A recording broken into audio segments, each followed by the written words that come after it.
Bismillahirrahmanirrahim. Assalamualaikum warahmatullahi wabarakatuh. Alhamdulillahi ala ihsani wa syukru lahu ala taufiqihi wa amtinani. Asyhadu an la ilaha illallah wahdahu la syarika lahu ta'ziman li sya'ni. Wa asyhadu anna Muhammadan abduhu wa rasuluhu da'ila ridwani. Allahumma salli alaihi wa ala alihi wa ashabihi wa ikhwani. Hadirin hadirat yang dirahmati oleh Subhanahu wa taala, pada kesempatan kali ini kita akan membahas tentang salah satu ibadah yang sangat agung, yaitu ibadah sabar, ya. Dan disebutkan oleh Imam Ahmad bahwasanya sabar disebutkan dalam Al-Quran lebih dari 90 kali, ya. Baik berupa perintah maupun pujian, ya, kepada orang-orang yang bersabar. Demikian juga adalah ganjaran bagi orang-orang yang bersabar. Ketika suatu perkara disebutkan dalam Al-Quran cuma sekali saja, itu perkara yang agung, apalagi 90 kali disebutkan. Agar kita sadar bahwasanya sabar ibadah yang agung. Kadang orang lupa, dia menyangka ibadah itu baca Quran, salat malam, sedekah, haji, umrah. Dia lupa di antara ibadah yang bisa dia kerjakan terus-menerus berkesinambungan adalah ibadah sabar. Ibadah sabar. Bahkan salah satu amal soleh yang paling cepat memasukkan dalam surga adalah sabar. Dalam Al-Quran Allah menyebutkan sabar sebab masuk surga. Kata Allah Subhanahu wa taala, ya, di antaranya ulaika yujzaunal ghurfata bima sabaru. Mereka itulah orang-orang yang diberi ganjaran surga yang tinggi karena kesabaran mereka. Allah juga berfirman wa jazahum bima sabaru jannatan wa harira. Maka Allah memberi balasan kepada mereka karena kesabaran mereka adalah surga, ya, dan juga pakaian sutra yang dipakai di dalam surga. Demikian juga Allah berfirman dalam ayat yang lain ketika malaikat memberi salam kepada para penghuni surga, wal malaikatu yadkhuluna alaihim min kulli bab salamun alaikum bima sabartum fa ni'ma uqbad dar. Dan para malaikat masuk menemui para penghuni surga sambil mengucapkan salam kepada mereka, salamun alaikum bima sabartum, keselamatan atas kalian di surga karena kesabaran kalian, ya. Karena kesabaran kalian. Maka ini dalil bahwasanya sabar merupakan ibadah sangat agung dan dia sebab utama masuk surga. Dan dia adalah ibadah yang terkait dengan hati, lisan, dan jawareh. Di antara keistimewaan sabar, dia ibadah yang terkait dengan hati, lisan juga dijaga, dan anggota tubuh juga dijaga. Makanya para rasul yang paling agung, para rasul yang bersabar. Allah berfirman, fasbir kama sabara ulul azmi minar rusul. Bersabarlah kalian, bersabarlah engkau wahai Rasulullah sebagaimana sabarnya para ulul azmi. Para rasul banyak. Yang paling istimewa di antara seluruh para rasul adalah 5 rasul, yaitu Nabi Nuh alaihissalam, Nabi Ibrahim alaihissalam, Nabi Musa alaihissalam, Nabi Isa, dan Nabi Muhammad alaihimussalam. Kenapa mereka istimewa? Karena mereka nabi-nabi yang terkenal dengan kesabaran mereka. Oleh karenanya Allah memerintahkan Nabi Muhammad untuk meneladani nabi-nabi tersebut. Allah berfirman, fasbir kama sabara ulul azmi minar rusul. Bersabarlah sebagaimana bersabarnya para rasul ulul azmi. Saya kasih mukadimah ini agar kita sadar bahwasanya di antara ibadah yang mulia ibadah sabar. Ibadah sabar. Dan semakin seorang dicintai oleh Allah, dia akan semakin banyak dikasih ujian karena Allah ingin melihat kesabaran mereka. Semakin mereka bersabar, maka pahala semakin banyak.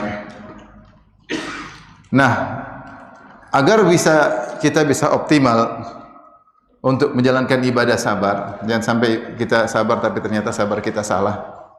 Maka kita perlu memahami sekitar 10 kaidah yang akan saya sampaikan pada kesempatan malam hari ini. Tidak lain saya untuk mengingatkan diri saya pribadi, ya, dan juga ikhwan dan akhwat, agar ketika bersabar bisa optimal, maksimal mendapatkan pahala, ya. Karena hidup kita ini tidak, seperti saya sudah sampaikan pada pertemuan kemarin, kita bukan sedang hidup di surga. Di surga tidak perlu sabar, ya. Tidak ada sabar di surga. Semuanya menyenangkan. Tidak ada nunggu di surga. Surga nunggu aja nggak ada. Ingin sesuatu langsung ada. Ya. Kalau nunggu itu tidak mengenakan. Ya. Apalagi namanya surga nggak ada kesedihan. La khaufun 'alaikum wa la antum tahzanun, tidak ada kekhawatiran, tidak ada kesedihan, tidak ada kesabaran, semuanya menyenangkan. Tapi kalau di dunia isinya adalah ujian. Dunia darul ibtila. Dunia adalah tempat Allah menguji manusia. Allah ciptakan bumi ini memang untuk menguji manusia. Alladzi khalaqal mauta wal hayata liyabluwakum. Dialah yang menciptakan kehidupan kematian untuk menguji kalian. Allah berfirman, "Inna ja'alna ma 'alal ardi zinatan laha linabluwahum ayyuhum ahsanu amala." Kami menjadikan perhiasan di atas muka bumi ini bumi Allah ciptakan buat apa? Untuk menguji mereka, untuk menguji mereka. Rasulullah SAW bersabda, "Ad-dunya hulwatun khadirah, fa inna Allaha mustakhlifukum fiha, fayanzuru kaifa ta'malun." Ya. Wattaqud dunya wattaqun nisa. Kata Nabi SAW, dunia itu manis dan menyenangkan, dan Allah menjadikan kalian tinggal di atas muka bumi untuk melihat bagaimana amalan kalian, untuk menguji kalian. Jadi kita harus sadar bahwasanya kita diciptakan untuk diuji. Ya, nanti hasilnya di hari kiamat baru ada hasilnya ketahuan. Ya. Baik, maka kita harus menyiapkan diri kita untuk bersabar. Menyiapkan diri kita. Tapi makanya untuk bisa bersabar dengan maksimal kita perlu mengenali beberapa kaidah yang ingin saya sampaikan pada malam hari ini. Tidak lain saya ingin mengingatkan diri saya pribadi dan juga para hadirin hadirat. Baik. Kaidah pertama, ikhwan dan akhwat yang rahmati Allah Subhanahu wa taala,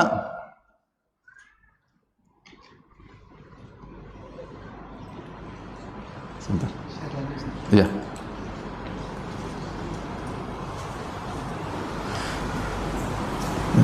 Keluar ya.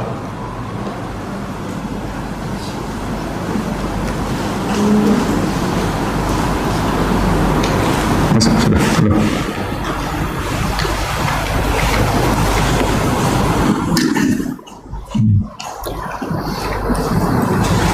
Sudah enggak mudah. Belum. Ya. Sabar. Ini kaidah pertama, sabar. Sabar ya. Belum belajar sudah disuruh sabar. Hidup ini harus sabar ya. Sabar. Jomblo sabar dengan kejombloannya. Sabar mencari istri, sabar ditolak. Dapat istri, sabar maintenance istri, sabar. Hidup ini sabar. Kalau enggak sabar enggak usah hidup. Baik, kita masuk pada kaidah yang pertama, bahwasanya sabar yang dimaksud dalam Al-Quran yang kita diperintahkan untuk bersabar ada 3 macam. Yang pertama, sabar dalam jalan ketaatan, as-sabru ala ta'atillah, sabar menjalankan ketaatan. Yang kedua, as-sabru an maksiatillah, sabar meninggalkan maksiat. Yang ketiga, as-sabru ala aqdarillahil mu'limah, sabar dalam menghadapi musibah dan ujian atau takdir Allah. Ini 3 model kesabaran. Kebanyakan orang kalau bicara sabar biasanya hanya fokus kepada yang ketiga, bahwasanya sabar ketika menghadapi ujian. Padahal sabar ada 3 model. Ada tiga model. Oleh karenanya kalau siapa yang membaca misalnya tentang ciri-ciri penghuni surga dalam surat Ar-Ra'd, Allah mengatakan ya dari ayat yang pertama ya tentang orang-orang yang penghuni surga, Allah mengatakan ya walladzina yufuna bi ahdillahi wa la yanquduna al-mitsaq walladzina yasiluna ma amara Allahu bihi ayyusal wa yakhshawna rabbahum wa yakhafuna su'al hisab walladzina sabaru ibtigha'a wajhi rabbihim wa aqamus salata wa anfaqu mimma razaqnahum sirran wa alaniyah wa yadra'una bil hasanati sayyi'ata ulaika lahum uqubad dar jannatu adnin yadkhulunaha wa man salaha min abaihim azwajihim wa dhurriyyatihim wal malaikatu yadkhuluna alaihim min kulli bab salamun alaikum bima sabartum. Allah sebutkan ciri-ciri penghuni surga, kata Allah, orang-orang yang menunaikan janjinya kepada Allah Subhanahu wa taala. Orang-orang yang khawatir dengan hisab yang buruk. Orang-orang yang menyambung silaturahmi. Ya, tidak memutuskan silaturahmi. Orang-orang yang salat. Orang-orang yang berinfak. Ini semua amal soleh. Salat, infak, amal soleh bukan? Amal soleh. Menyambung silaturahmi butuh kesabaran. Sabar menyambung silaturahmi, sabar diganggu dengan kerabat. Terkadang kerabat mengganggu kita. Sabar untuk tidak memutuskan silaturahmi. Setelah itu Allah mengatakan, masuklah kalian dalam surga, kata malaikat, selamat masuk surga karena kesabaran kalian. Berarti kesabaran bukan cuma terkait dengan musibah, tetapi kesabaran juga terkait dengan apa? dengan amal soleh. Sama seperti ketika Allah sebutkan misalnya dalam surat Al-Insan. Allah mengatakan tentang penghuni surga, yufuna bin nadri wa yakhafuna yawman kana syarruhu mustatira wa yut'imuna at-ta'ama ala hubbihi miskinan wa yatiman wa asira innama nut'imukum liwajhillah la nuridu minkum jazaa'an wa la syukura inna nakhafu min rabbina yawman abusan qamtarira fa waqahumullahu syarra dzalikal yaumi wa laqahum nadrata wa surura wa jazaahum bima sabaru. Kata Allah memuji ciri-ciri penghuni surga. Allah mengatakan mereka menunaikan nazar, kemudian mereka memberi sedekah dengan ikhlas. Mereka berkata, kami bersedekah kepada kalian tidak mengharap pujian dan tidak mengharap balas budi, tetapi kami bersedekah kepada kalian memberi makanan yang kami sukai karena mencari wajah Allah Subhanahu wa taala. Kami takut dengan dahsyatnya hari kiamat. Kata Allah, Allah pun memberi balasan mereka surga karena kesabaran mereka. Ternyata menunaikan nazar butuh kesabaran, berinfak dengan ikhlas juga butuh kesabaran. Betapa banyak orang tidak sabar untuk ikhlas, sehingga dia cerita apa yang dia lakukan, sehingga dia pamerkan apa yang dia lakukan. Saya ingin menyampaikan bahwasanya sabar itu bukan cuma ketika dikasih musibah, tapi kita taat. Ikhlas itu butuh sabar, untuk ikhlas butuh sabar. Untuk tidak cerita apa yang kita lakukan juga butuh kesabaran. Untuk menyambung silaturahmi butuh kesabaran. Untuk salat, untuk bersedekah semuanya butuh kesabaran. Sama seperti Allah sebutkan juga dalam surat Al-Furqan tentang ibadur rahman, para penghuni surga. Allah mengatakan ibadur rahmanil ladzina yamshuna 'alal ardi hauna wa idza khatabahumul jahiluna qalu salama wal ladzina yabituna li rabbihim sujada wa qiyama wal ladzina yaquluna rabbana asrif 'anna 'adzaba jahannam inna 'adzabaha kana gharama innaha sa'at mustaqarra wa muqama wal ladzina idza anfaqu lam yusrifu wa lam yaqturu wa kana baina dzalika qawama wal ladzina la yad'una ma Allahi ilahan akhar wa la yaqtuluna nafsa allati haramallahu illa bil haqqi wa la yaznun, dan seterusnya. Allah sebutkan ciri-ciri ibadur rahman, mereka salat malam, mereka berinfak, kalau infak tidak berlebihan, tidak juga pelit. Mereka bangun malam, ya, kemudian mereka meninggalkan syirik, mereka meninggalkan zina. Jadi ternyata sahabat itu mencakup 3 hal. Ketaatan kepada Allah. Yang kedua, sabar meninggalkan maksiat. Ini juga butuh kesabaran. Sabar untuk tidak nonton film Korea, terutama ibu-ibu. Mau klik jangan diklik, sabar untuk tidak nonton film apa? Korea. Bapak-bapak juga sabar untuk tidak lihat cewek di internet. Kalau nonton berita harus dengar berita, pembawa beritanya ditutup. Karena pembawa beritanya pasti cewek tidak pakai jilbab. Pakai jilbab pun dia pasti banyak polesan sana sini. Jadi kalau harus mendengar, tutup sambil dengar berita. Kalau enggak dibalik, jangan lihat ceweknya. Sabar. Tidak sabar. Jadi meninggalkan maksiat juga butuh kesabaran. Butuh kesabaran. Sama ketika terkena musibah, alladzina idza asabatum musibatun qalu inna lillahi wa inna ilaihi raji'un. Allah puji orang-orang yang ketika terkena musibah mereka berkata inna lillahi wa inna ilaihi raji'un. Baik.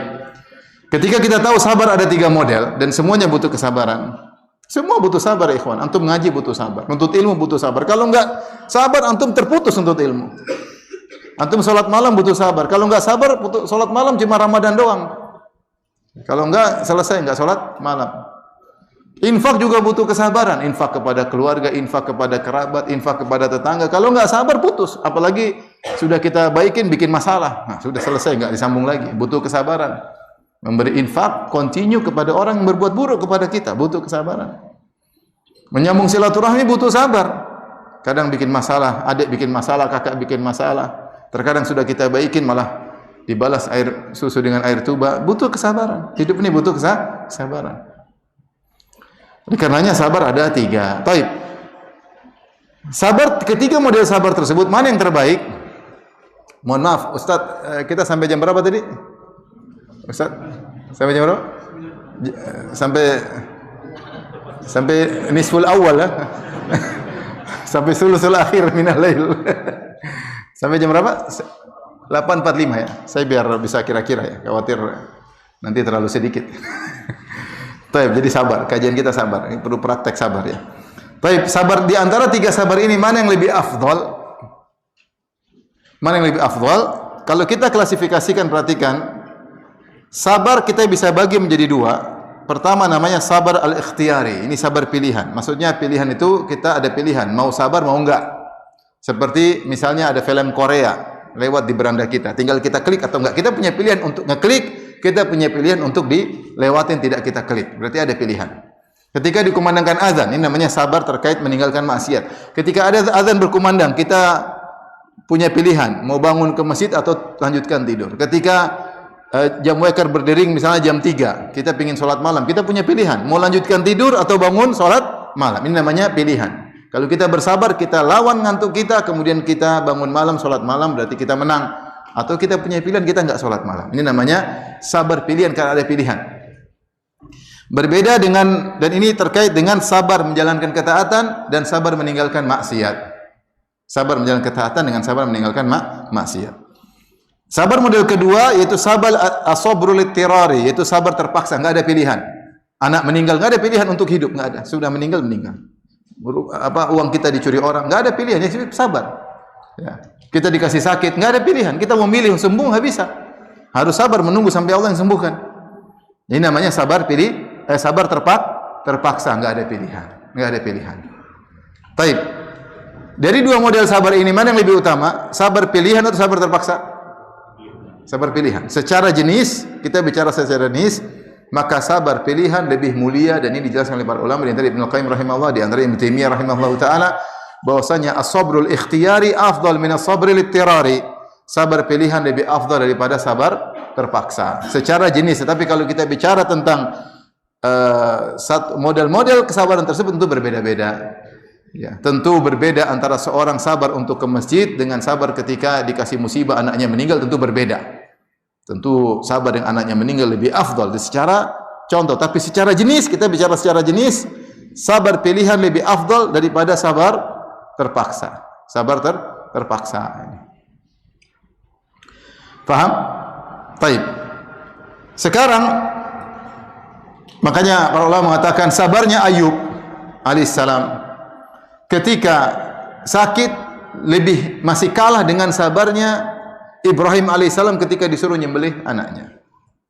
Yes. Karena Nabi Ayub sakit enggak ada pilihan.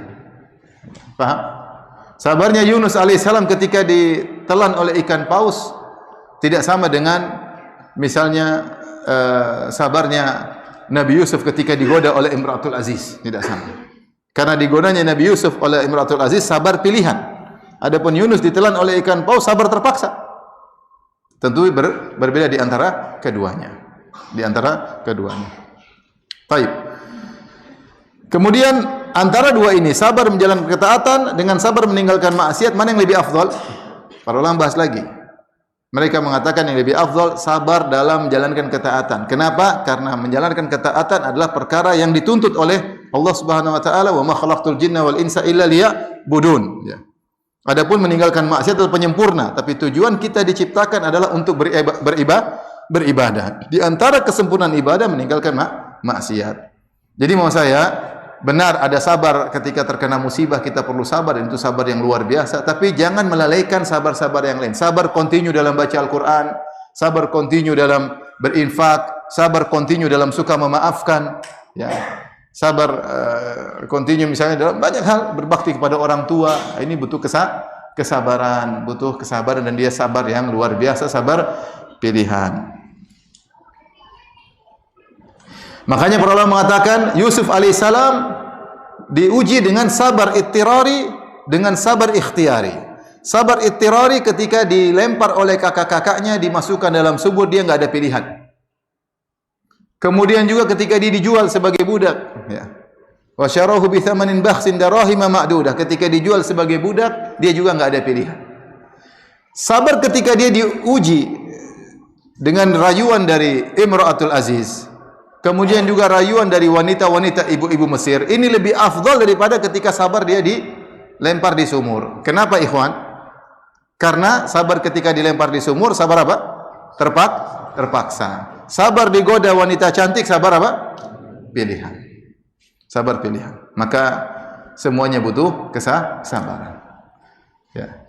Ketika antum misalnya digoda oleh seorang wanita yang cantik jelita, kaya raya, antum harus sabar. Tapi kemungkinan nggak pernah antum digoda seperti itu ya. Ini saya bilang kalau seandainya ada. Tapi kayaknya nggak ada. Model-model antum mana ada yang kalau model saya mungkin. Model antum mana ada. Kata Allah, rajulun da'atum ra'atun zatu mansibin. Kata Nabi SAW, rajulun da'atum ra'atun zatu mansibin wajib faqala ini akhafullah. Di antara lelaki yang dinaungi oleh Allah pada hari kiamat, lelaki dirayu oleh seorang wanita cantik jelita, kaya raya, dan dia mengatakan saya takut kepada Allah. Kalau antum enggak ada lah. Ini sekedar mungkin kalau terjadi, tapi enggak terjadi. Baik, jadi ini macam-macam sabar. Kaidah pertama, sabar ada berapa macam? 3. Secara umum, as-sabru al-ikhtiyari afdal min as-sabri al-ittirari. Sabar pilihan lebih afdal daripada sabar terpaksa. Tapi kaidah kedua tentang maratibus sabar, tentang tingkatan-tingkatan sabar. Sabar hukumnya wajib. Seorang yang tidak sabar namanya jaza, berkeluh kesah. Apa itu sabar? Sabar dalam bahasa Arab namanya al-habsu, menahan. Ini saya bilang di antara hal yang menjadikan sabar itu adalah ibadah yang sangat agung karena ini terkait dengan hati, terkait dengan lisan, terkait dengan anggota tubuh. Seorang kalau sabar, dia harus jaga hatinya jangan sampai dia bilang, "Ya Allah, kenapa kau ginikan aku?" Ketika ada dalam hatinya grundel seperti itu, segera dia istighfar. Mungkin saja syaitan menggodanya, membisikkannya. Ketika terbetik, dia harus lawan. Kalau dia biarkan bercokol, berarti dia sudah tidak sabar, sudah kalah sejak awal. Maka tidak boleh dalam hatinya, "Ya Allah, kenapa aku diginikan?" Nah, ini langsung a'udzubillahi minasyaitonirrajim. Langsung istighfar. Seakan-akan Allah tidak becus, seakan-akan Allah tidak tahu maslahat bagi saya. Kenapa Allah ginikan saya? Dia bilang, kenapa? Kenapa Allah beginikan saya? Itu namanya hati kita menolak. Itu namanya tidak sabar secara hati. Selain hati harus bersabar, lisan pun harus bersabar. Tidak boleh mengucapkan kata-kata yang menunjukkan protes terhadap keputusan Allah Subhanahu wa taala. Ya Allah, kenapa kau ambil anakku? Ya Allah, kenapa kau wafatkan suamiku? Ya Allah, kenapa kau ginikan aku? Enggak boleh. Ya Allah, kenapa, mohon maaf ibu, kenapa enggak jadi deh. Kenapa begitu? Kenapa saya yang harus menerima ini ya Allah? Nah, ini protes sama Allah Subhanahu wa taala. Enggak boleh. Enggak usah disebut, sudah dipahami kan? Enggak boleh. Kapan dia ucapkan dengan lisannya tidak sabar? Ya. Atau dia tidak sabar dengan fisik. Dia banting, dia tidak ngomong, hati dalam hati dia pendam, tapi dia banting sana, banting sini. Dia banting pintu, kemudian lempar ini, mungkin dia banting anaknya, dia banting istrinya. Apa kata Nabi sallallahu alaihi wasallam? "Laisa minna man darabal khududa wa syaqqal juyuba wa da'a bid'awal jahiliyah." Bukan dari golongan kami jika seorang terkena musibah kemudian dia tampar-tampar pipinya. Berarti dia protes. Kenapa saya begini? Atau kemudian dia merobek-robek bajunya, atau dia menyuruh dengan seruan jahiliyah. Maka ini namanya jaza. Wa idza massahu syarru jazua, ya. Apa manusia kalau ditimpa dengan keburukan khairul manu'a, kalau ditimpa dengan keburukan jazua. Ya, apa namanya? Protes. Nah, ini hukumnya haram, dosa. Hukumnya adalah dosa. Yang wajib adalah sabar. Yang wajib adalah sabar, ya.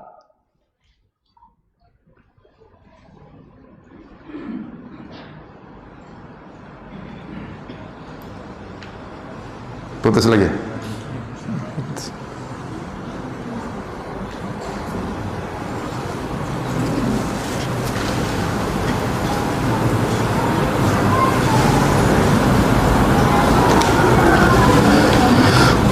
Sabar pun ada 3 tingkatan. Sabar ada 3 tingkatan.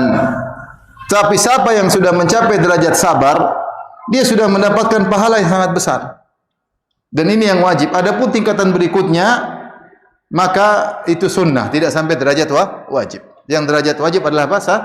Sabar. Sabar menahan diri. Dalam hatinya ada gejolak tapi dia tahan. Namanya al-habsu, menahan. Lisannya mau bicara dia tahan. Dia bilang enggak boleh, saya ngomongin protes sama Allah. Dia mau banting dia tahan. Dia mau teriak dia tahan. Dia gemes enggak jadi. Itu sudah dapat pahala. Itu sudah dapat pahala. Ada gejolak dia lawan. Namanya al-habsu. Jadi bukan berarti sabar ketawa ketiwi, enggak. Seorang gejolak hatinya sedih dia tahan. Itu sudah dapat pahala luar biasa.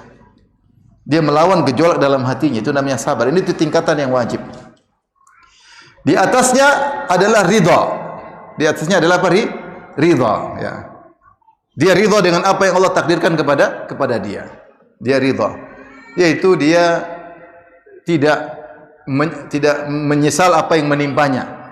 Yaitu dia bilang apa yang Allah takdirkan pada saya itu yang terbaik. Ya, tidak ada gejolak dalam hatinya. Dia terkena musibah, dia renungkan sedikit, saya ridha. Ini pasti yang terbaik. Itu namanya ridha. Ridha dengan apa yang dia alami, apa yang Allah putuskan kepadanya. Gejolak tidak ada. Dia tidak teriak, dia tidak ingin meronta-ronta, enggak. Mungkin di awal dia sabar, kemudian dia naik derajat menjadi derajat yang ridha. Ini tidak wajib. Ini sunnah. Tidak semua orang bisa demikian. Ada orang sabar tapi dia melawan. Tapi kalau dia merenungkan, dia belajar akidah, dia bisa naik pada derajat apa? Ridha. Lebih tinggi daripada itu syukur. Syukur itu dia malah bersyukur dikasih musibah. Ini susah kalau ini. Maka dia selalu berkata alhamdulillah ala kulli hal. Kasih musibah alhamdulillah ala kulli hal. Apa bedanya syukur dengan ridha? Kalau ridha dia masih berharap musibah diangkat. Kalau syukur dia tidak berharap musibah diangkat. Dia bersyukur aja. Dia tahu Allah kasih yang terbaik dan dia tidak berharap diangkat. Biarkan Allah lakukan apa yang Allah lakukan. Saya mensyukuri saja apa yang Allah takdirkan kepada saya. Ini derajat lebih berat lagi. Derajat lebih berat lagi. Maka seorang manusia terkadang derajat sabar itu derajat minimal, terkadang dia ridha, terkadang dalam sebagian kondisi dia bisa mencapai derajat apa? Syukur. Bisa mencapai derajat syukur. Saya pernah ketemu seorang, saya haji sama dia. Kemudian dia mengalami gagal ginjal, maka dia pakai alat. Kita di Mina, dia pakai alat, masukkan cairan, kemudian keluar. Sehari berapa kali? 2 kali kalau nggak salah. Kemudian dia bilang sama saya, Ustaz, saya boleh nggak bersyukur saya seperti ini? Kenapa? Karena dengan begini, subhanallah, banyak keburukan yang saya tinggalkan.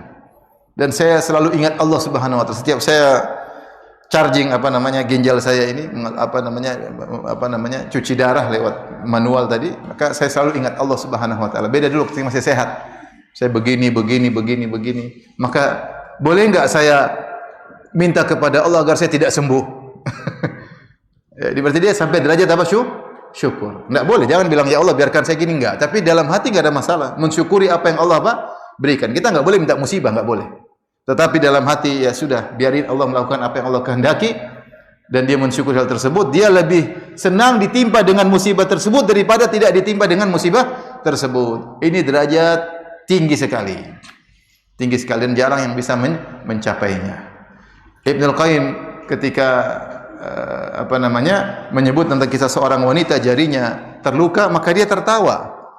Ada yang bertanya, "Kenapa tertawa jarimu terluka?" Saya terlalu ingat pahala dari lukanya jari saya ini membuat saya lupa dengan apa? Penderitaan yang saya rasakan.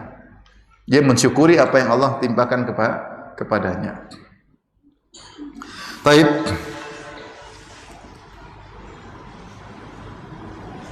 Jadi enggak bisa lagi. Hah? Sudah ini, sudah saya bagikan. Ya, kembali lagi sudah. Dia belum connect.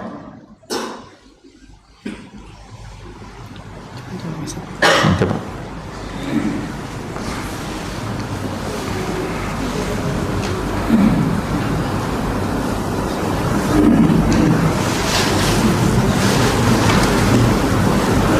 Bisa.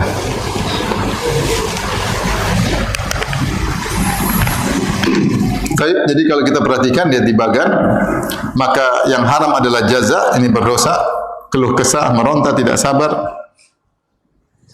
Dan yang wajib adalah sabar, dan sabar ada tingkatan, ada sabar ini yang wajib, yang kemudian ridha dan syukur, maka ini hukumnya sunnah, tidak sampai derajat wajib. Baik, kita selesai dari kaidah yang kedua. Sekarang kita lanjutkan kaidah yang ketiga. Kaidah yang ketiga, dan ini sangat penting, bahwasanya seorang tidak bisa bersabar kecuali dengan izin Allah Subhanahu wa taala. Maka seorang tahu bahwasanya ketika dia bisa sabar itu karena Allah yang buat dia bisa bersabar. Allah berfirman, "Wasbir wa ma sabruka illa billah." Bersabarlah, sungguhnya kau tidak bisa bersabar kecuali dengan izin Allah Subhanahu wa taala. Ya, bersabarlah dan tidaklah kesabaranmu melainkan dengan pertolongan Allah. Ini harus kita patrikan dalam diri kita, bahwasanya kalau Allah tidak izinkan kita bisa bersabar, kita tidak bakalan bersabar. Dan ini ada faedahnya agar kita tidak ujub. Agar kita tidak ujub. Sehingga kita tahu kita bisa sukses dalam bersabar karena Allah yang bisa bikin kita bersabar. Maka dengan meyakini hal tersebut ada beberapa faedah. Maka ketika kita bersabar, kita bersandar kepada Allah. Kita tidak menyandarkan kesabaran kita karena saya pintar, karena saya belajar ilmu akidah, karena saya doktor dalam bidang akidah, karena saya sering ngaji. Enggak, itu namanya kita menyandarkan pada diri sendiri.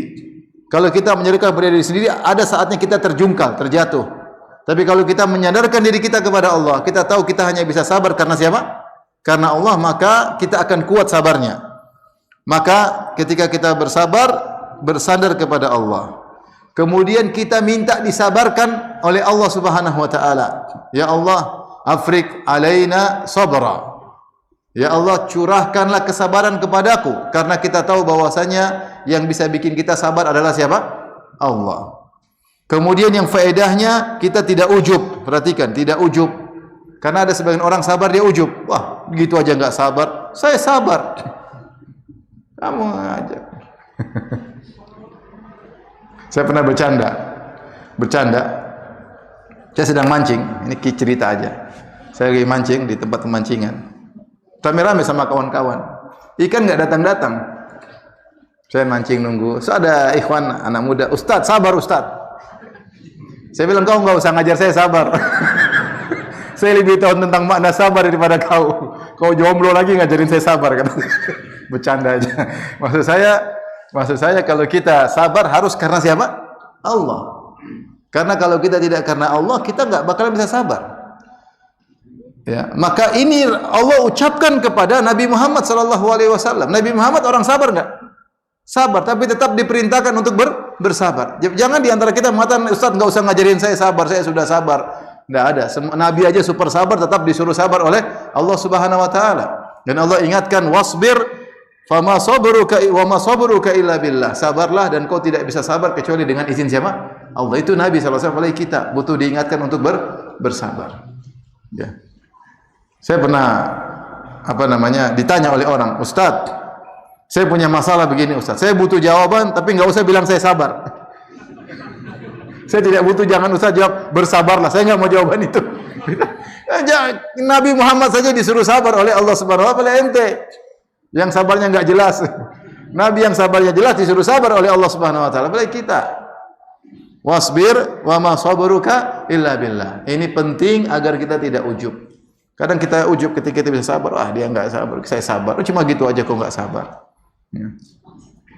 Maka dan tadi kita enggak ujub dan kita bisa continue sabar kita. Ada orang sabar tapi tidak bertahan lama. Kenapa? Ketika dia sabar tidak bertahan lama, dia menyandarkan sabarnya bukan kepada Allah, karena kemampuannya, karena kecerdasannya, karena kemampuan fisiknya mungkin, karena kondisi keuangannya, karena pengalamannya dalam menghadapi berbagai macam ujian. Sehingga ketika itu dia i'timad ala nafsihi, dia bersandar kepada dirinya, maka sabarnya tidak bertahan lama. Tapi kalau dia selalu menyandarkan kepada Allah, ya Allah, Engkau yang bisa buat aku sabar. Dia meyakini hal tersebut, maka sabarnya bisa bertahan lama. Ini kaidah yang ketiga. Paham ikhwan dan akhwat? Paham tidak? Alhamdulillah. Baik. Yang berikutnya, ini sangat penting juga, ya. Dan ini banyak kita terjatuh di sini. Bahwasanya kita bersabar itu karena Allah, bukan karena dunia.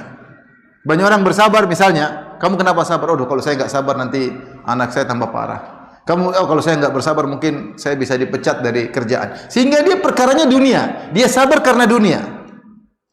Ini bukannya enggak boleh, itu boleh-boleh saja. Itu salah satu metode menjalani kehidupan, bersabar karena kemaslahatan besar. Tetapi tidak ada pahalanya. Beda ketika orang bersabar karena Allah. Bersabar kenapa? Karena Allah. Allah yang suruh saya bersabar. Bersabar menghadapi musibah, kenapa? Sabar. Allah yang suruh saya bersabar. Bersabar menghadapi anak yang mungkin banyak kekurangan, karena Allah. Bersabar menghadapi istri, karena Allah. Bersabar menghadapi suami, karena Allah Subhanahu wa taala. Bersabar dalam kesulitan ekonomi, karena Allah. Maka Perhatikan, sabar adalah ibadah. Dan ibadah tidak dapat pahala kecuali jika ikhlas kepada Allah. Allah berfirman dalam surat Ar-Ra'd, "Walladzina sabaru butigaa wajhi rabbihim." Dan orang-orang yang bersabar karena mencari wajah Allah, ya, ibtigaa wajhi rabbihim. Jadi mereka bersabar ikhlas kepada Allah. Bukan karena dunia, bukan karena ingin disanjung, karena dipuji-puji, karena dielu-elu, karena sabar amal soleh bisa jadi bahan untuk riya. Cerita sama orang, saya begini, supaya orang puji, Masya Allah kau sabar sekali. Hatimu tercipta dari apa sih? Sabar banget engkau. Ya. Ini dia berarti ingin dipuji dengan kesabarannya. Maka ketika itu sabarnya bukan dapat pahala, maka dapat dosa. Karena dia sabar riya. Sabar riya. Maka seorang waspada. Di sini banyak orang tergelincir. Dia bersabar menghadapi istrinya bukan karena Allah, tapi karena kalau saya enggak sabar mungkin rumah tangga sudah hancur, anak-anak jadi kasih. Sabar aja deh. Sabarmu kenapa? Karena istri, karena kemaslahatan duniawi atau karena Allah? Kalau karena kemaslahatan duniawi enggak dapat pahala. Tapi kalau saya sabar karena Allah, Allah yang suruh saya sabar dapat pahala. Dapat pahala. Allah juga berfirman, "Wali rabbika fasbir." Demi Rabbmu bersabarlah. Ketika Allah menyuruh Nabi untuk berdakwah, Allah suruh Nabi sabar dalam dakwah karena Allah. Ya ayyuhal muddatsir kum fa'anzir wa rabbaka fakabbir wa thiyabaka fatahhir wa rujza fahjur wa la tamnun tastakthir wa li rabbika fasbir. Ya. Kau akan melawan kesyirikan, memperingatkan manusia dari kesyirikan. Tapi ingat, wali rabbika fasbir, bersabarlah karena Rabbmu. Bersabarlah karena Rabbmu. Kita kalau bukan karena Allah, kita capek bersabar. Kalau kita bersabar karena Allah, ya Allah karena Engkau saya bersabar. Ya, maka orang lebih kuat dalam sabar dan dia dapat pahala. Dari sini ada beberapa poin, perhatikan. Jika ikhlas kita bersabar karena Allah, maka sabarnya bisa bertahan lama. Semua yang ikhlas bisa bertahan lama. Kalau enggak ikhlas, ya sebentar aja kemudian hilang. Dalam perkara apapun, di antaranya termasuk sabar. Orang kalau sholat ikhlas, dia bisa bertahan lama. Orang kalau sholat malam ikhlas, dia bisa bertahan lama. Orang kalau sedekah ikhlas, dia bisa bertahan lama. Seorang wanita ketika melayani suaminya ikhlas, dia bisa bertahan lama. Seorang wanita ketika mendidik anak-anak ikhlas, dia bisa bertahan lama. Jadi, perlu keikhlasan agar sabar kita bertahan lama. Kita yakin yang bisa buat kita sabar adalah Allah, dan kita pun bersabar karena Allah Subhanahu wa taala, maka sabar bisa bertahan lama. Yang kedua faedahnya, jika karena Allah maka terasa lebih ringan. Terasa lebih ringan. Terasa lebih ringan. Bersabar karena Allah Subhanahu wa taala. Wali rabbika fasbir. Ketika kau berdakwah bersabarlah karena Allah Subhanahu, bukan karena apa-apa, bukan karena takut ini takut itu, tapi karena Allah Subhanahu wa taala. Ada saya kawan cerita, ada di suatu daerah dia ingin bangun masjid di negara Arab, dia ingin bangun masjid. Terus ada orang kaya dekat masjid, tapi kaya sekali, tapi dia enggak kasih bantuan buat masjid. Akhirnya orang ini, imam masjid itu datang ke orang kaya tersebut, dia ketuk pintu. Dia bilang, "Akhi, ini gimana masjid butuh bantuan engkau diberi kelebihan gini. Akhirnya diludahi itu imam masjid tadi, diludahi, kemudian dia pegang ludah tersebut, dia bilang ini ludah buat saya, yang buat Allah mana? Mana duit buat Allah? Enggak ada masalah. Akhirnya orang itu tersentuh hatinya, kemudian dia bantu. Karena imam tadi sabar, ludah enggak apa-apa buat saya, tapi yang buat Allah mana? Ludah buat saya, tapi bantuan buat siapa? Allah. Akhirnya dia. Orang bersabar karena Allah. Kalau tidak sabar karena Allah, diganggu sedikit, bikin jumpa pers. Enggak kuat. Bikin klarifikasi 1, klarifikasi 2, bukan karena Allah, pingin bersabar tidak karena Allah. Kalau karena Allah sudah dimaki orang, sudah sabar, mau diapain? Kita memang manil tamasa ridallah bisakhatin nas radhiyallahu anhu wa ardan nasu anhu. Siapa yang mencari keridhaan Allah dengan kemarahan manusia, Allah akan ridha dengan dia. Jadi sabar. Kalau bersabar karena Allah, perkaranya lebih ringan dan kita bisa langgeng. Yang ketiga yang perlu kita ambil, jika tidak ikhlas maka tidak ada pahala. Ini poin penting. Maka hati-hati, seorang jangan sampai sabar kemudian dia ria atau sum'ah dengan sabarnya. Dia cerita, biasanya ria atau sum'ah belakangan. Sum'ah dia cerita, saya dulu nuntut ilmu begini, saya sabar. Dia cerita dia sabar nuntut ilmu, dia sabar menghadapi ujian ya. Khawatir aja Mungkin dia cerita untuk supaya memotivasi, tapi kadang-kadang dia cerita karena riya. Riya itu apa? Thalabul manzilah fi qulubin nas. Itu hakikat dia, menceritakan sesuatu agar dia diakui, dianggap oleh orang yang mendengarnya. Kapan seorang menceritakan kebaikannya supaya punya kedudukan di hati manusia, itulah riya, itulah sum'ah. Ustaz, saya cerita supaya motivasi, boleh, Allah yang Maha tahu.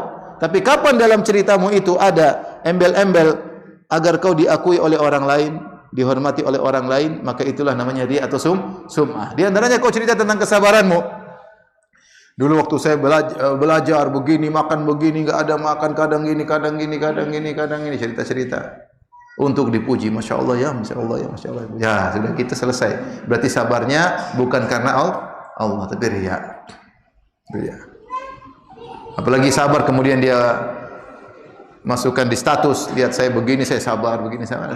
Atau dia podcastkan, dia ceritain. Hati-hati. Hati-hati, sabar amal soleh yang luar biasa. Kalaupun kita cerita untuk memotivasi, hati-hati jangan sampai kita cerita. Kalaupun harus bercerita, kalau bisa tidak dicerita, enggak usah diceritain. Kalaupun harus bercerita untuk motivasi, jangan sampai berharap agar dianggap atau disanjung oleh manusia. Kemudian hati-hati juga jangan sampai sabar karena sekedar duniawi, demi anak-anak. Kadang-kadang kenapa kamu sabar? Demi anak-anak. Sabar dengan istrimu model begini. Kenapa kau bisa sabar? Demi anak-anak. Ini salah. Kita bilang karena Allah yang suruh dan demi anak-anak, enggak ada masalah. Tapi harus dalam hati kita ada karena Allah. Jangan bilang hanya demi anak-anak. Atau kenapa kau sabar? Demi harga diri. Enggak ada demi harga diri. Enggak dapat pahala. Harus karena Allah, kemudian untuk menjaga harga diri. Karena Rasulullah mengajarkan iffah, punya harga diri, izzatun nafs. Tetapi semuanya harus karena Allah. Kalau enggak karena Allah, enggak ada pahala. Ya. Atau sabar kenapa? Saya tidak bisa balas. Kalau saya bisa balas, saya balas. Itu namanya bukan sabar ya. Agar tidak tambah parah. Ini semua kata-kata seperti ini, hati-hati. Seorang bersabar adalah ibtigha'a wajhi rabbihim. Kata Allah, walladzina sabaru ibtigha'a wajhi rabbihim. Dan orang-orang yang bersabar karena mencari wajah Allah Subhanahu wa taala.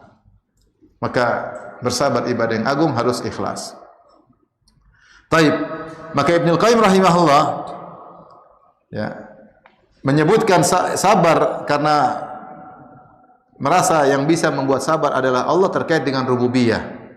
Adapun sabar karena mencari wajah Allah terkait dengan uluhiyah. Maka sabar menghadirkan saya sabar karena Allah, ibadahnya lebih agung daripada sabar saya bisa sabar karena Allah. Dua-duanya ibadah. Yang satu terkait rububiyah, bahwasanya saya tidak bisa sabar kecuali Allah yang mengizinkan.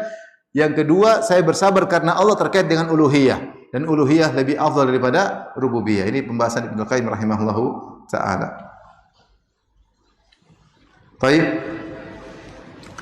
Paham insyaallah? Paham ikhwan? Tapi kita lanjutkan kaidah yang keberapa? Yang kelima. Yang kelima.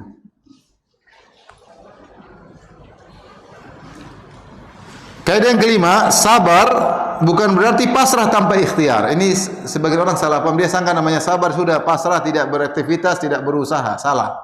Sabar itu adalah kita ridho dengan keputusan Allah, tetapi kita berusaha mencari solusi.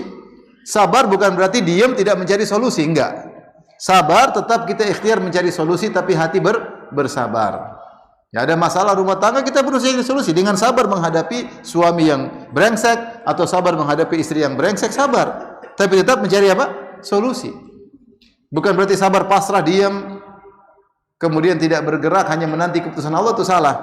Makanya Allah ketika mensifati ulul azmi minar rusul, Allah sifati mereka dengan ulul azmi. Kata Allah, fasbir kama sabara ulul azmi minar rusul. Bersabarlah engkau wahai Muhammad sallallahu alaihi wasallam sebagaimana bersabarnya ulul azmi dari kalangan para rasul. Ulul azmi, azm bahasa Arab artinya tekad. Tekad. Jadi ulul azmi 5 orang rasul tersebut, Nuh, Ibrahim, Musa, Isa, Muhammad alaihi wassalam. Mereka semua sabar, tapi mereka tetap berusaha. Lihatlah Nabi Nuh. Dia bersabar berdakwah 950 tahun. Meskipun disakiti oleh kaumnya, dihina, dia bersabar. Tetapi apakah berhenti dakwah ketika dihina? Enggak, dia tidak berhenti, dia lanjut. Terus. Urusan hidayah, urusan Allah, tapi dia lanjut terus. Seperti itu. Jadi, Kalau ada orang sakit, Ustaz sabar. Ya sabar, tapi kau berusaha berobat. Sabar bukan menghalangi engkau untuk mencari solusi. Sabar, hatimu sabar menerima ridha Allah Subhanahu wa taala, ridha dengan keputusan Allah Subhanahu wa taala, tetapi kau tetap berusaha mencari solusi, cari jalan keluar, terus meminta kepada Allah, cari solusi, minta kepada Allah, tapi hati tetap bersabar, tidak protes dengan keputusan Allah, tahu bahwasanya apa yang Allah pilihkan adalah yang terbaik untuk kita. Allah yang lebih tahu. Jalani saja, tetapi tetap ikhtiar.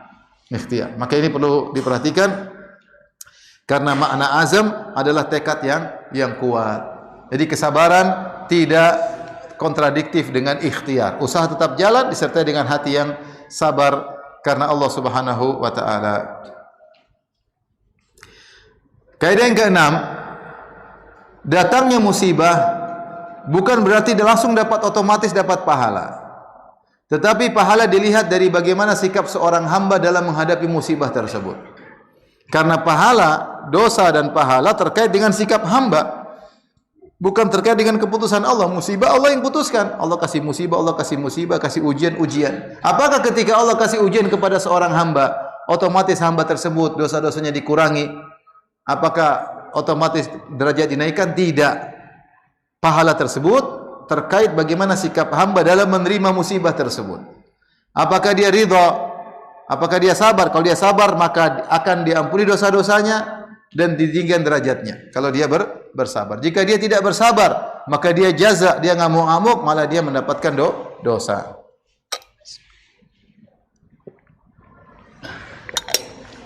Maka ini penting, ikhwan, karena hidup kita tidak pernah berhenti atau tidak pernah kosong, namanya ujian pasti ada. Dengan berbagai macam bentuk ujian. Ketika kita dikasih musibah, kita tahu mau dapat pahala enggak? Dapat pahala, sabar. Enggak sabar enggak dapat pahala. Bukan berarti terkena musibah otomatis dapat apa? Dapat pahala. Otomatis dikurangi dosa, tidak. Tetapi jika dia bersabar baru dikurangi dosa-dosa dan ditinggikan derajat. Kalau dia tidak sabar, maka dia tidak dikurangi dosa-dosanya dan tidak diangkat derajatnya. Betapa banyak orang terkena musibah malah semakin terpuruk, malah semakin jauh dari Allah Subhanahu wa taala. Dikasih musibah dia malah berzina, dikasih musibah dia malah minum khamar, dikasih musibah dia tidak kuat dia malah narkoba, dikasih musibah dia kuat dia bunuh diri. Apa dikurangi dosanya? Enggak. Musibah tersebut mengantarkan dia kepada musibah yang lebih parah. Oleh karenanya datangnya musibah tidak otomatis mengurangi dosa kita dan tidak otomatis meninggikan derajat kita. Tapi bagaimana sikap kita menghadapi musibah tersebut, itulah yang Allah nilai. Itulah tempat penilaian. Kadang dilihat adalah perbuatan hamba, bukan perbuatan Allah. Adanya musibah perbuatan Allah, sikap hamba terhadap musibah itulah perbuatan hamba, itulah yang jadi bahan penilaian Allah Subhanahu wa taala. Fahimtum?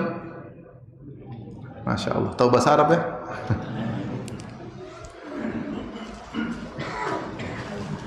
Baik.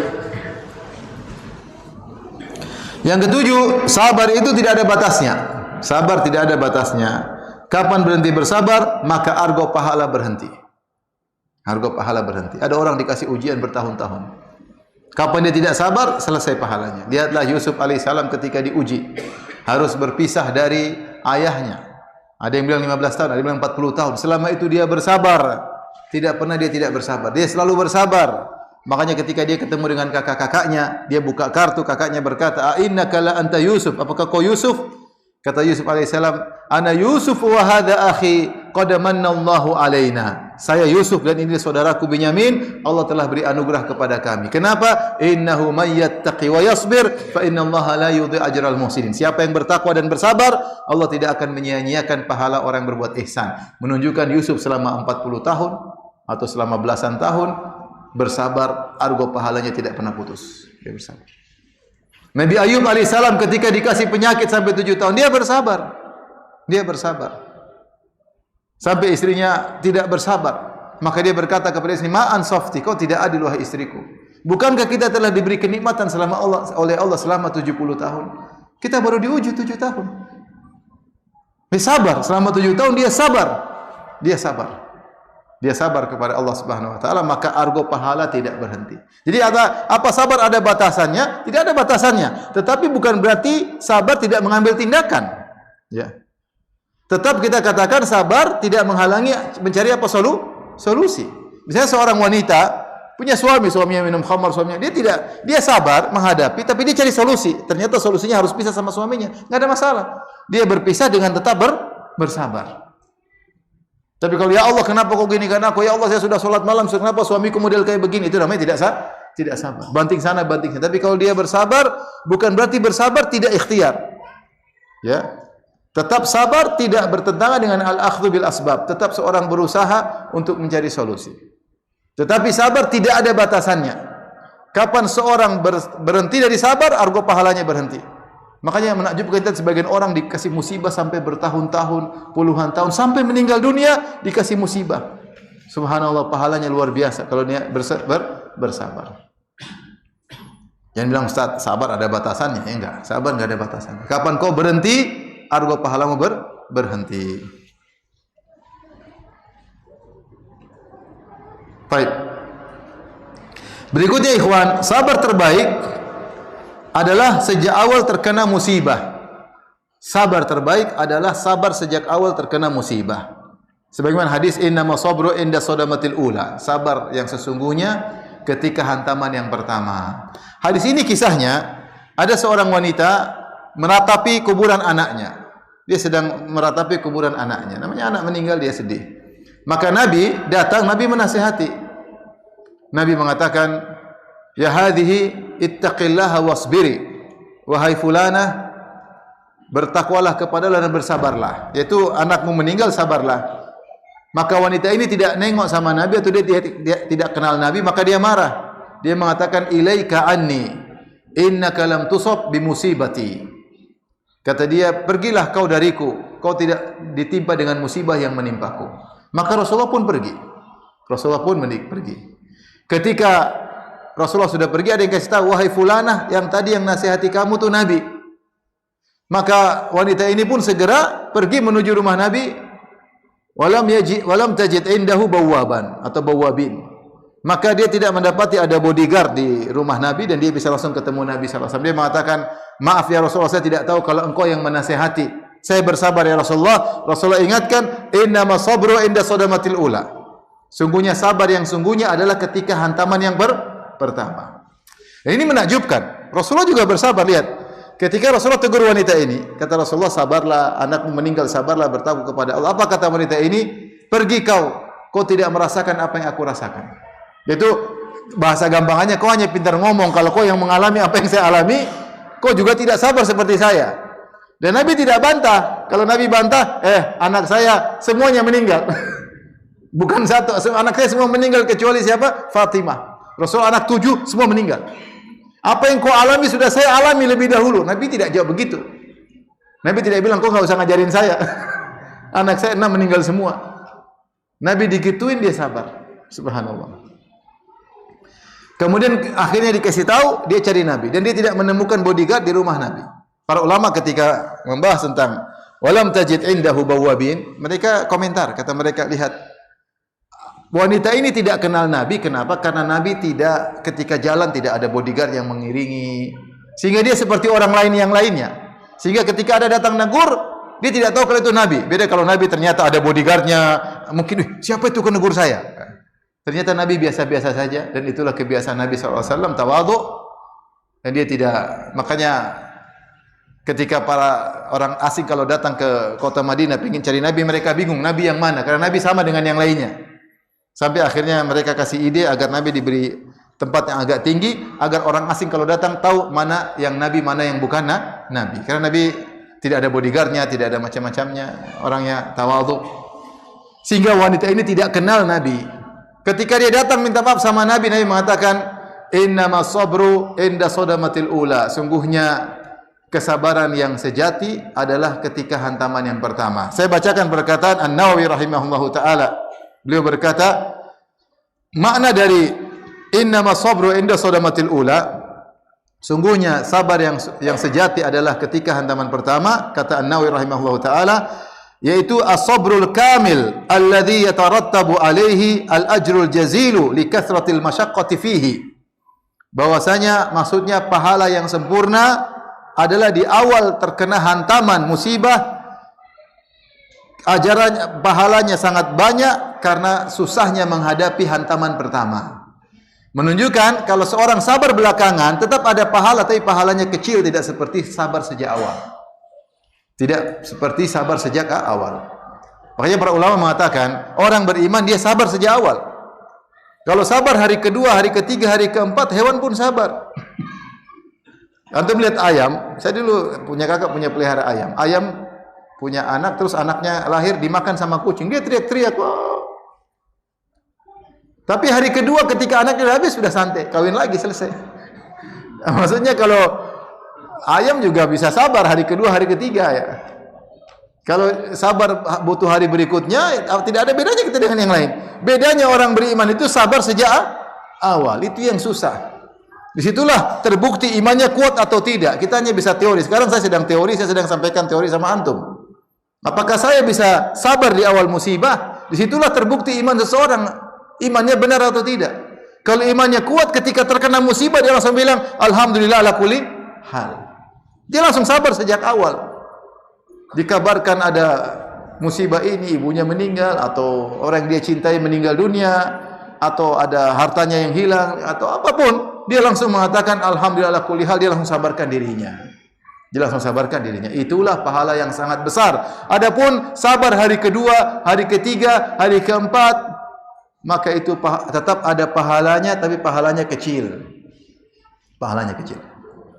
Kesempatan pertama jangan dilewatkan. Sabar ketika di awal musibah, di awal hantaman. Makanya Rasulullah menyebutkan inda sodmah. Sodmah itu bahasa Arab artinya hantaman. Karena beratnya, dihantam seakan-akan ditabrak dengan sesuatu, kemudian dia sabar di awal hantaman. Di awal hantamannya. Baik. Oleh karenanya, di antara doa yang membantu kita agar bisa bersabar di awal hantaman, ada doa-doa saya tuliskan di sini, perhatikan. Pertama, kalau kita terkena musibah, yang kita ucapkan pertama kali kita bilang inna lillahi wa inna ilaihi raji'un. Ini penting, jangan sekedar ucapkan tapi kita pahami maknanya. Inna lillah, kita ini semua milik siapa? Allah.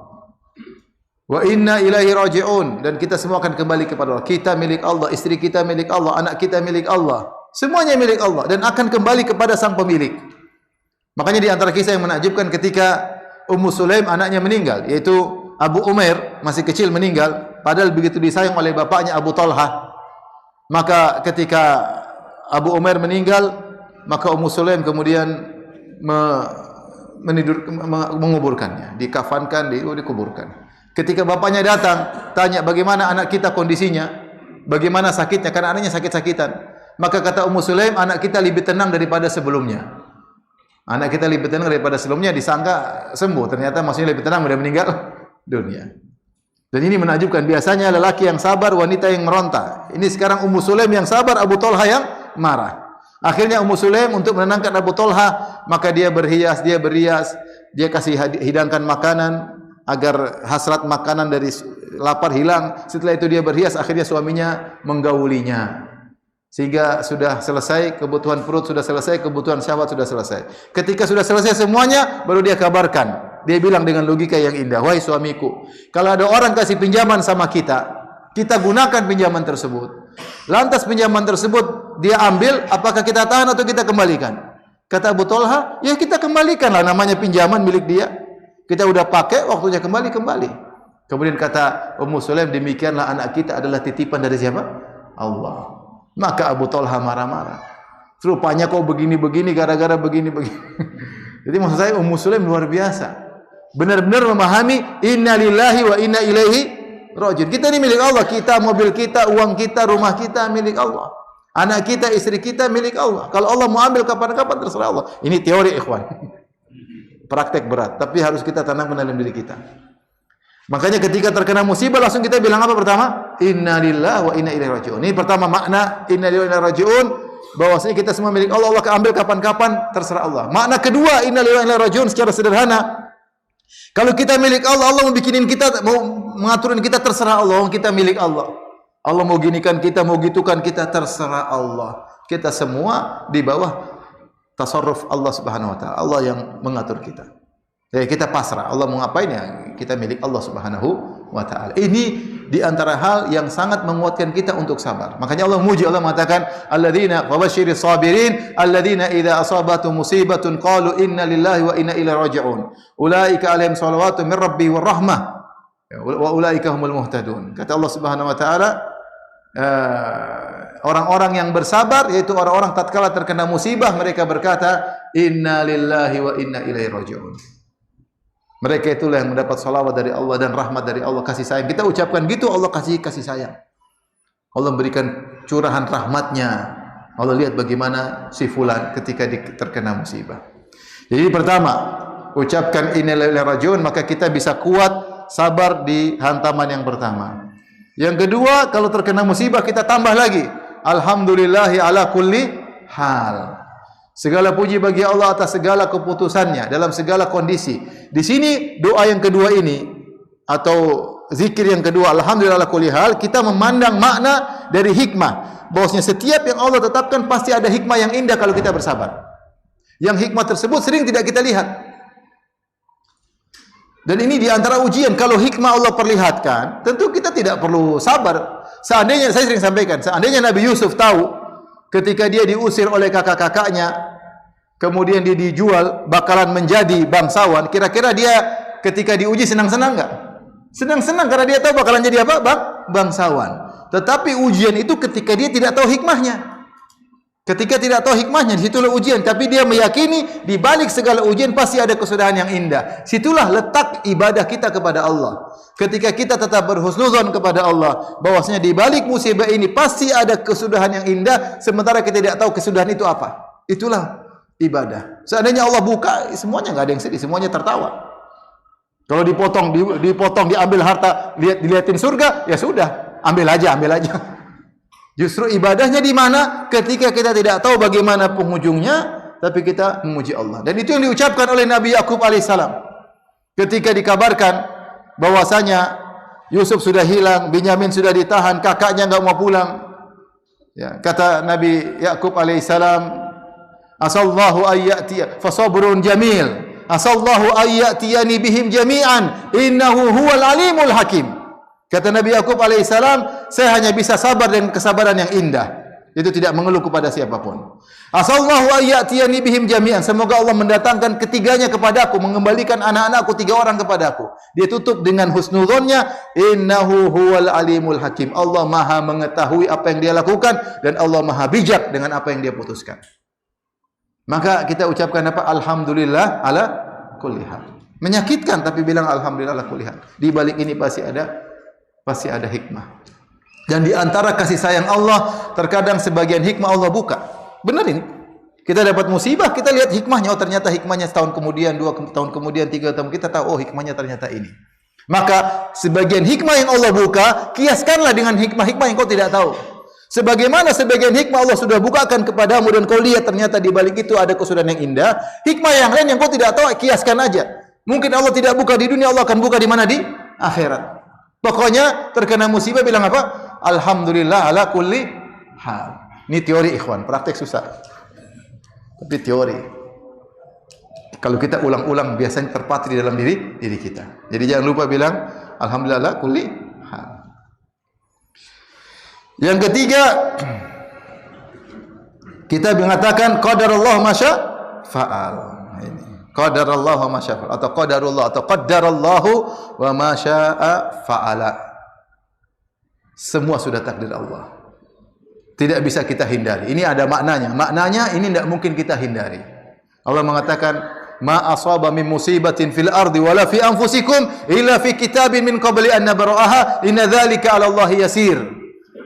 Musibah apapun yang menimpa terjadi di atas muka bumi. Kita lihat musibah ini atau menimpa diri kalian, menimpa istri kita, anak kita, diri kita, sakit apa segalanya. Kata Allah, illa fi kitab, semuanya sudah di Lauhil Mahfuz. Sebelum Allah eksekusi, min qabli an nabra'aha, sebelum kami mengeksekusinya, sebelum kami mewujudkannya di atas muka bumi, sudah kami catat sebelumnya. Inna dzalika 'ala Allah yasir, itu semuanya mudah bagi Allah. Allah catat, Allah wujudkan. Allah catat, Allah wujudkan. Itu namanya iman kepada takdir. Nah, kalau kita bilang qadarullah ma syafa'al, kita pasrah. Ini sudah ditakdirkan, kita enggak bisa menghindar. Salah satu yang buat kita bisa sabar, ini takdir enggak bisa kita kabur darinya. Enggak bisa kita kabul. Kalau sudah takdir, mau usaha apapun enggak bisa menyelamatkan. Sudah takdir. Qadarullah ma syafa'al. Qadarullah ma syafa'al. Makanya kalau kita terkena musibah, kita bilang qadarullah ma syafa'al. Antum pulang ke rumah, diomelin istri. Antum bilang, istriku, omelanmu telah tercatat di Lauhil Mahfuz. 50.000 tahun sebelum ciptakan langit dan bumi. Qadarullah ma syafa'al. Kamu ni gini, omelan kedua pun sudah dicatat. Kalau kita tahu sudah dicatat, kita lebih tentram. Qadarullah ma syafa'al, enggak bisa menghindar. Enggak bisa menghindar. Maka di antara ulama mengatakan, ya akhi, kalau kau seandainya di Lauhil Mahfuz kau dapat jatah seumur hidup 150 musibah misalnya. Terkadang dalam setahun kita dikasih musibah langsung 10. Subhanallah, musibah lagi musibah. Kita bilang qadarullah ma syafa'al. Alhamdulillah, berarti jatah 10 musibah sudah berkurang. Masih tinggal 140. Jadi kalau musibah datang semakin banyak, sudah selesai, berarti catatan di Lauhil Mahfuz semakin berkurang. Kita enggak tahu jumlahnya berapa, tapi sudah semakin berkurang. Husnudzan sama Allah Subhanahu wa taala. Ini masalah iman, di sinilah pahalanya sangat besar. Qadarullah ma syafa'al. Saya kadang marah sama istri, "Kamu Abi ini kayak enggak beriman sama takdir aja," katanya. Oh iya benar juga. Sudah takdir. Iya takdir kamu, tapi kamu salah, saya bilang. Ya tapi takdir kan? Ya iya. Ngajarin orang takdir kenapa marah-marah? Saya diam aja sudah, enggak bisa ngomong saya. Jadi maksud saya kalau kita beriman qadarullah ma syafa'al, sudah kita enggak bisa menghindar. Ma asabaka lam yakun liyukhti'ak wa ma akhta'aka lam yakun liyusibak. Kau tidak akan beriman dan ibadahmu tidak akan diterima sampai kau beriman, kata Nabi, bahwasanya apa yang menimpamu tidak bisa kau meleset darinya, dan apa yang meleset darimu tidak bisa kau dapatkan. Harus kau yakin tersebut sudah tercatat di Lauhil Mahfuz. Ini meringankan musibah. Ibu kita meninggal, sudah tercatat dia bakalan meninggal. Tidak bisa tidak, dia pasti meninggal. Apapun yang terjadi.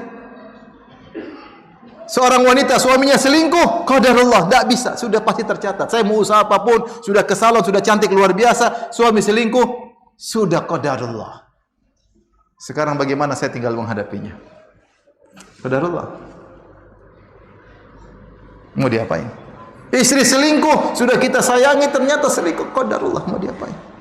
Ternyata ketemu kawan lamanya, qadarullah, CLBK, selesai.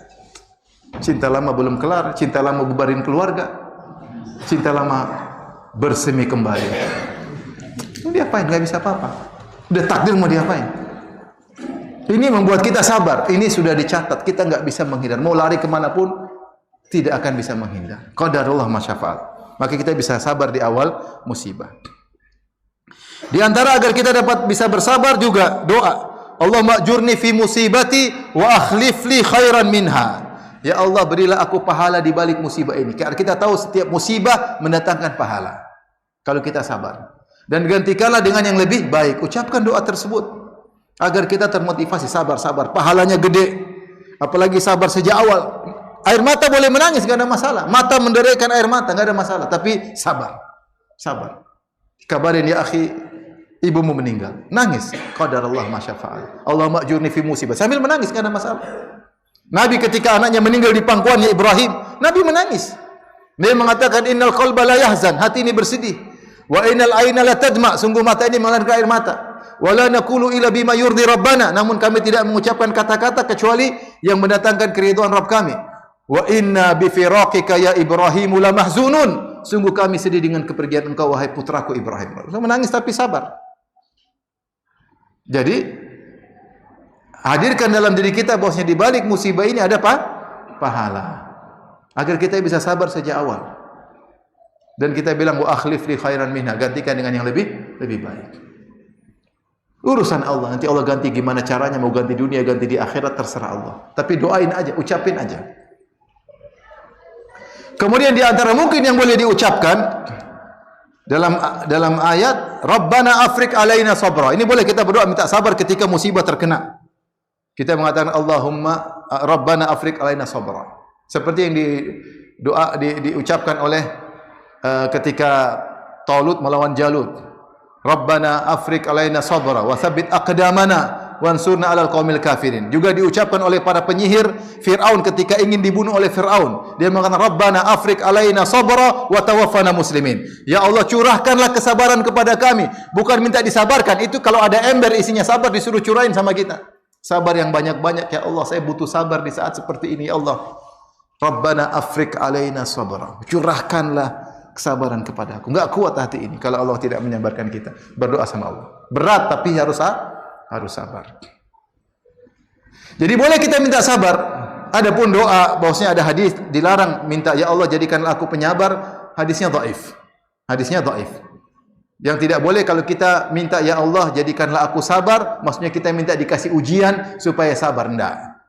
Tidak boleh. Tapi kalau maksudnya ketika kita dikasih ujian kita bersabar, boleh. Kita minta waj'alni minas sabirin, boleh. Ya Allah jadikanlah aku termasuk orang yang sabar. Ketika kapan? Ketika terkena ujian. Apalagi ketika ujian sudah menimpa. Di antara doa, Rabbana afrik alaina sabra. Curahkanlah sabar kepada kami. Ini datang dalam Al-Quran. Di antaranya kita boleh berdoa juga Allahumma rbit ala qalbi, ya Allah ikatlah hatiku, ya, seperti karena terkadang hati kita bergoyang, Allah ikat supaya sabar, seperti ibunya Nabi Musa, in kadat la tubdi bihi laula an rabatna ala qalbiha litakuna minal mu'minin. Hampir-hampir ibunya Nabi Yusuf teriak, itu anakku Musa, jangan kau ambil kalau bukan kami ikat hatinya sehingga dia sabar. Demikian juga ketika Ashabul Kahfi ketika diinterogasi, ditanya oleh raja, kamu kenapa begini, kenapa begitu? Mereka kan anak-anak muda, anak-anak bangsawan. Ternyata mereka beriman. Kemudian mereka dipanggil oleh raja, diinterogasi, dipersekusi. Mereka berdoa. Ya. Wa rabatna ala qulubihim idh qamu faqalu rabbuna rabbus samawati wal ardi lan nad'u min dunihi ilaha laqad qulna idzan syatata. Ketika mereka ditanya dengan tekanan, Allah kuatkan hati mereka sehingga mereka bisa lantang menjawab, Rabb kami adalah Allah, kami tidak bakalan syirik. Tidak mudah orang bisa demikian. Tidak mudah orang bisa mengucapkan kebenaran ketika di hadapan raja yang zalim. Tetapi kata Allah, wa rabbatna ala qulubihim, kami ikat hati mereka. Maka boleh kita berdoa, Allahumma rbit ala qalbi, ya Allah ikatlah hatiku agar aku bisa kuat. Ini di antara doa-doa yang mungkin bisa kita ucapkan sehingga kita bisa bersabar sejak hantaman pertama. Jangan lupakan doa-doa. Kalau kita enggak berdoa, kita enggak bisa sabar. Fahimtum? Fahimna. Cuma itu aja fahimna. Insyaallah. Baik, kita sudah 8 kaidah. Kaidah berikutnya, kaidah yang ke-9. Kaidah ke-9, semakin pilu semakin besar pahala. Semakin pilu semakin besar nikmat di akhirat. Subhanallah. Ini kaidah masukkan dalam hati. Semakin pilu, sakit ustaz, sakit. Ya, berarti pahala semakin besar. Sakit ustaz, nanti nikmatnya semakin besar di alam barzah dan juga di akhirat. Karena ujian itu bertingkat-tingkat. Ada yang sakit, ada yang sangat menyakitkan, ada yang sangat memilukan. Tapi semakin sakit, semakin pilu, semakin pahalanya besar. Dalilnya apa? Rasulullah SAW bersabda, Inna idhamal jazai ma idhamil bala. Sungguhnya besarnya pahala tergantung besarnya ujian. Wa inna Allah idza ahabba qauman ibtalahum. Kalau Allah sudah mencintai suatu kaum, Allah uji mereka. Perhatikan, inna idhamal jaza ma idhamil bala. Jadi besarnya pahala berbanding lurus dengan besarnya ujian. Semakin pilu, semakin sakit, pahala semakin besar. Ada orang anaknya meninggal, ujian luar biasa. Tapi kalau anak satu-satunya meninggal, lebih berat. Lebih berat. Saya kenal seorang dulu waktu di UGM, anaknya di UGM. Anak sematawayang, kuliah kedokteran. Sudah lulus, meninggal. Meninggalnya bukan sejak kecil, setelah lulus dari kuliah kedokteran. Meninggal, luar biasa. Anak sematawayang, ujian berat luar biasa. Bapaknya sering ke masjid, rajin ke masjid. Kalau kasih ujian yang luar biasa.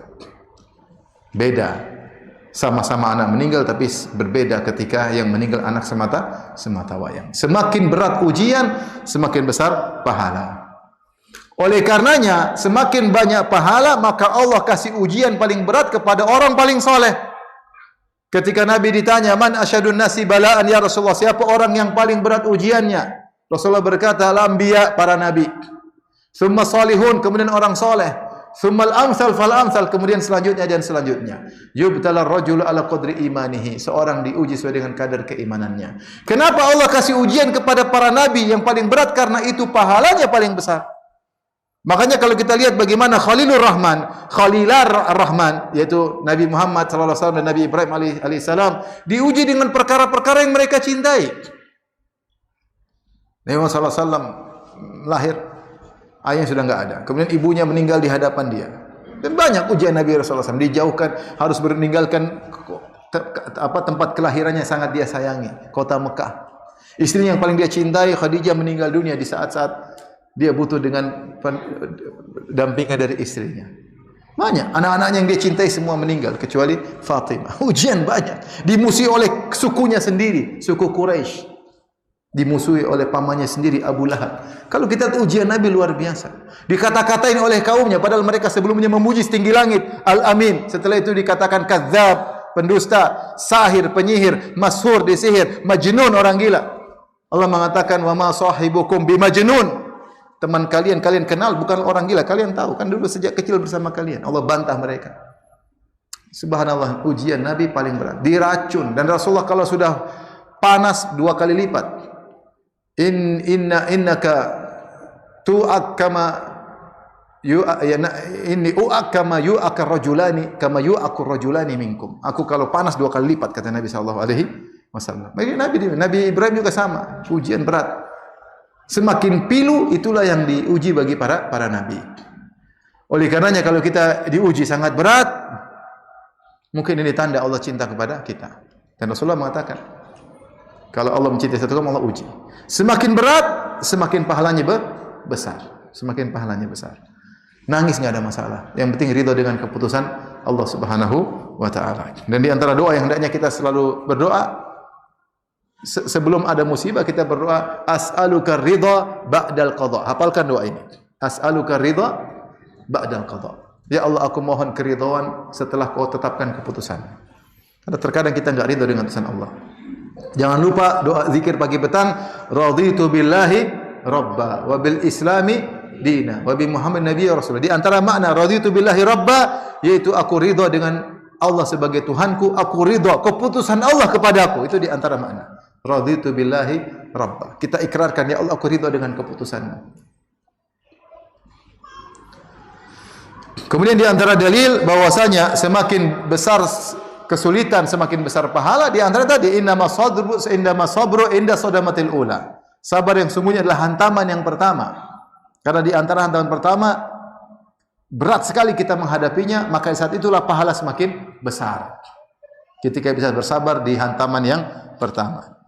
Oleh karenanya kata Rasulullah sallam, yawaddu ahlul afiyah yaumal qiyamati hina yu'ta ahlul bala'i thawab law anna juludahum kanat qurridat fid dunya bil maqarid.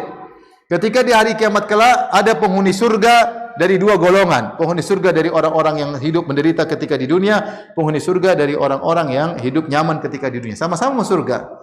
Ketika Allah kasih pahala banyak kepada orang yang menderita di dunia, maka orang yang hidup nyaman di dunia mengatakan, seandainya kami dahulu hidup di dunia, kemudian kami dikembalikan di dunia, lantas kulit-kulit kami digunting dengan gunting besi. Kenapa? Mereka tahu bahwasanya orang semakin mengalami kesulitan semakin besar apa? Pahala. Maka ikhwan, kita sadari musibah kita bertingkat-tingkat. Ketika musibah di puncak tingkatannya, yakinlah itulah Allah sedang ingin menyiapkan derajatmu sangat tinggi. Sabar, tetap husnudzan. Sabar. Karena semakin pilu, semakin besar apa? Pahala. Sakit ustaz, ya semakin sakit, tapi bagaimana lagi? Itulah pahalamu sangat besar. Ya. Orang dikhianati oleh suaminya, dikhianati oleh istrinya, dia sedih luar biasa. Tapi ya itulah ujian. Sabar maka pahala semakin tinggi. Taib, yang ke-10, pahala sabar tanpa batas.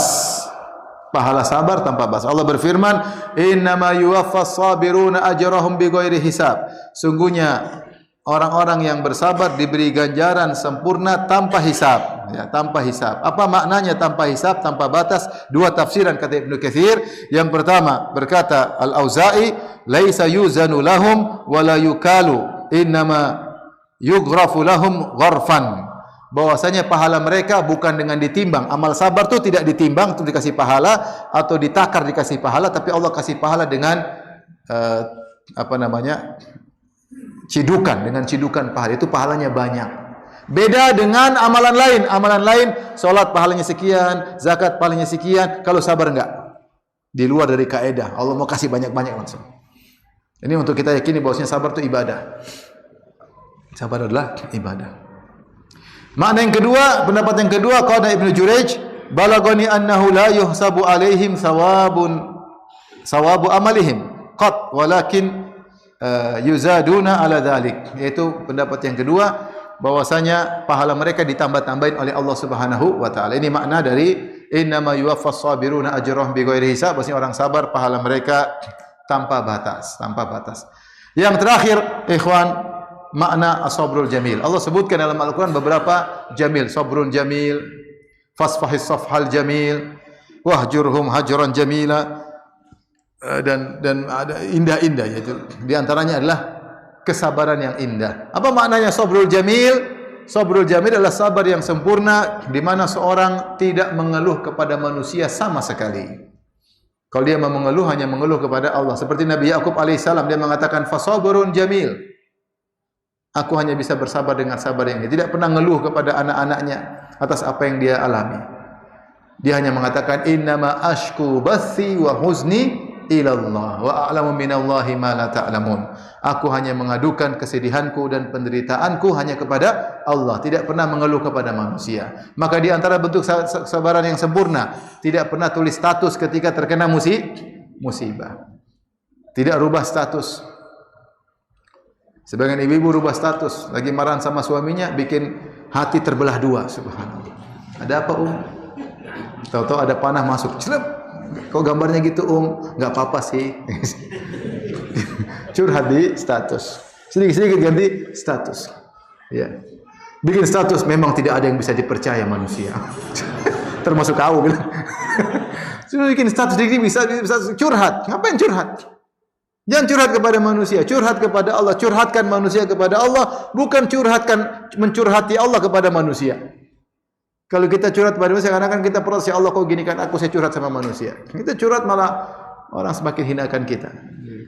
Tapi hanya curhat kepada Allah Subhanahu wa taala. Makanya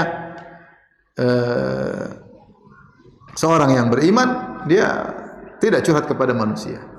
Kalaupun dia harus diskusi, ada masalah, dia diskusi bukan sedang aduh kenapa aku tidak, tapi benar-benar dia cari solusi. Saya ada masalah begini, bukan sedang mencari, tapi sedang cari solusi. Beda nuansanya ketika dia sedang mengeluh dengan sedang menceritakan kondisi untuk mencari solusi. Allah Maha tahu. Kalau dia mengeluh, berarti dia mengeluhkan Allah kepada manusia. Tapi kalau dia memang ada masalah begini-begini, tidak ada masalah cerita. Saya sakit begini, ada sakit begini, bagaimana? Enggak apa-apa. Kita sedang mendeskripsikan apa yang dia alami. Bukan sedang mengeluh. Nuansa berbeda. Kalau dia mengeluh berarti bukan sabrun jamil. Sabrun jamil tidak pernah mengeluh kepada makhluk. Tidak pernah mengeluh apapun musibah yang dihadapi, dia tidak pernah mengeluh kepada makhluk. Itu namanya sabrun jamil. Demikianlah ikhwan dan akhwat yang dirahmati Allah Subhanahu wa taala, apa yang saya sampaikan tentang 10 atau 11 kaidah tentang sabar. Semoga Allah menjadikan kita hamba-hambanya yang bersabar ya.